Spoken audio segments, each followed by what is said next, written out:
Indian army की तरफ से सब कुछ मदद मिला है, तो thank you Indian army, Bharat माता की जय। Thank you Indian army, Bharat माता की जय। I don't think we should be scared of China.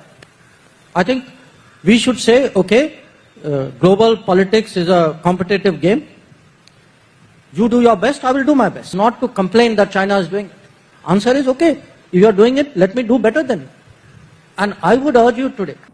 So understand वो क्या कर रहे हैं, किस स्पीड के साथ चीज़ें कर रहे हैं, और उसके लिए फिर मेरा ख्याल है एट टाइम्स हमें जब चीज़ें देखते हैं कि यार उनको तो पता है, ठीक है ना, हमारे बच्चे हैं ना, हमारी बीवी हैं ना, I am talking of Narendra Modi and इन लोगों की, तो हम तो सिर्फ we are working for the country. मैं पूछना चाहता हूं, has China learned its lesson? आपको पता है जब से कोविड हुआ है उसके बाद से चाइना अपने पैर पे खड़ा नहीं हो पा रहा है। एक मार भारत की, पूरे बॉर्डर की डिप्लॉयमेंट, मिरर डिप्लॉयमेंट।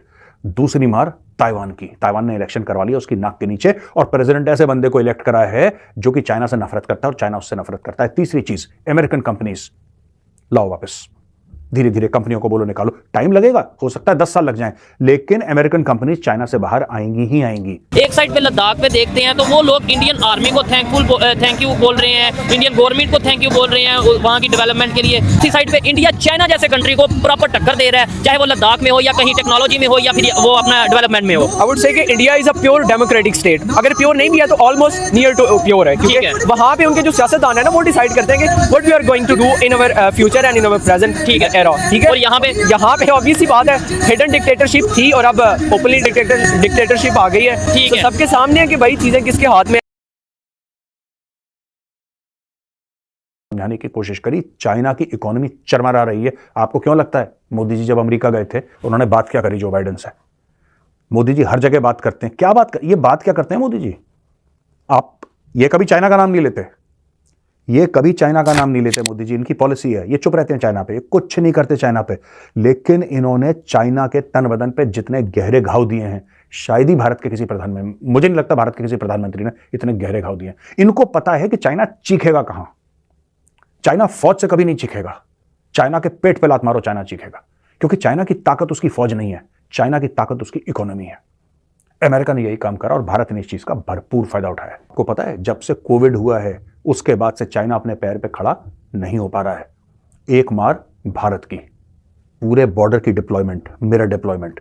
दूसरी मार ताइवान की, ताइवान ने इलेक्शन करवा लिया उसकी नाक के नीचे, और प्रेसिडेंट ऐसे बंदे को इलेक्ट कराया है जो कि चाइना से नफरत करता है और चाइना उससे नफरत करता है। तीसरी चीज, अमेरिकन कंपनीज लाओ वापस, धीरे धीरे कंपनियों को बोलो निकालो। टाइम लगेगा, हो सकता है 10 साल लग जाएं, लेकिन अमेरिकन कंपनीज चाइना से बाहर आएंगी ही आएंगी। चौथी चीज, जितना भी नॉलेज है वो अमेरिका ने धीरे धीरे पकड़ना शुरू कर दिया। यूनिवर्सिटी में जो चाइनीज हैं, अब अमेरिका रोक रहा है कि चाइना से रिसर्चर आके हमारी यूनिवर्सिटीज में काम नहीं करेंगे, हमारी लैब्स में काम नहीं करेंगे। धीरे धीरे यूरोप ने करना शुरू कर दिया दोस्तों। और पांचवी सबसे बड़ी, अमेरिका ने चला गेम, और गेम चलने से क्या हुआ कि चाइना की इकोनॉमी को दोस्तों जूते पड़ने शुरू हुए। भारत का stock market, total stock market जो भारत का है दोस्तों, वो है 4.3 खरब, 4.3 ट्रिलियन यूएस डॉलर्स का। 4.3 ट्रिलियन, आप फिगर याद करिएगा। पिछले 1.5 साल में चाइना के स्टॉक मार्केट से 6 ट्रिलियन डॉलर्स वाइप आउट हो गए। सोचिए जरा इसके बारे में। सो अंडरस्टैंड वो क्या कर रहे हैं, किस स्पीड के साथ चीज़ें कर रहे हैं, और उसके लिए फिर मेरा ख्याल है एट टाइम्स हमें जब चीज़ें देखते हैं कि यार उनको तो पता है, ठीक है ना, हमारे बच्चे हैं ना, हमारी बीवी हैं ना, I am talking of Narendra Modi and इन लोगों की, तो हम तो सिर्फ we are working for the country.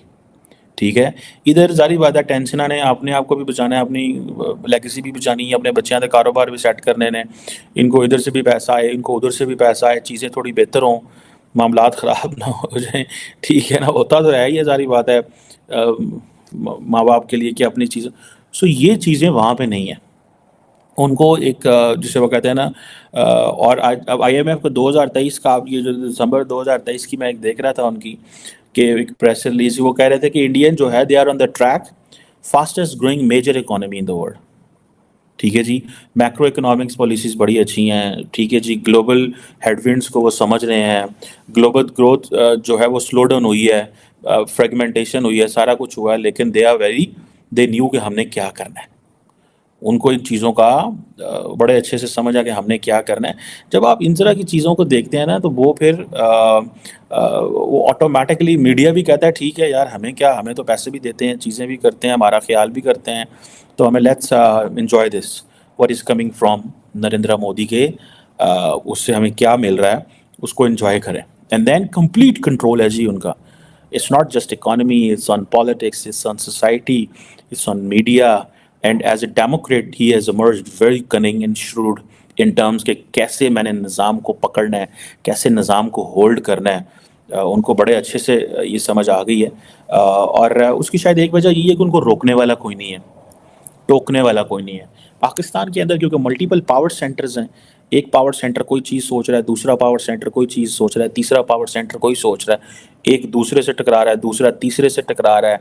जो अवाम का नुमाइंदा है उसके पास टाइम वो कम है, वो अवाम के नुमाइंदे को ये प्रॉब्लम है कि मैंने अपनी सेकंड टर्म कैसे कंप्लीट करनी है, या अवाम के नुमाइंदे को ये प्रॉब्लम है कि मैंने अपनी अपोजिशन किस तरह ख़त्म कर देनी है ताकि मैं दोबारा आ जाऊँ। तो इतनी ये जो सेल्फिश एटीट्यूड्स हैं, ऑब्वियसली दे आर समथिंग जो कि मेरी ज़ाती नज़र में इसने पाकिस्तान को बहुत बहुत बहुत ज़्यादा नुकसान पहुँचाया है।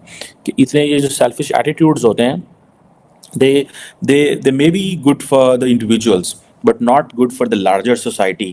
और पर्टिकुलरली आपने हर चीज़ अपने मुस्तकबिल के हवाले से देखनी होती है।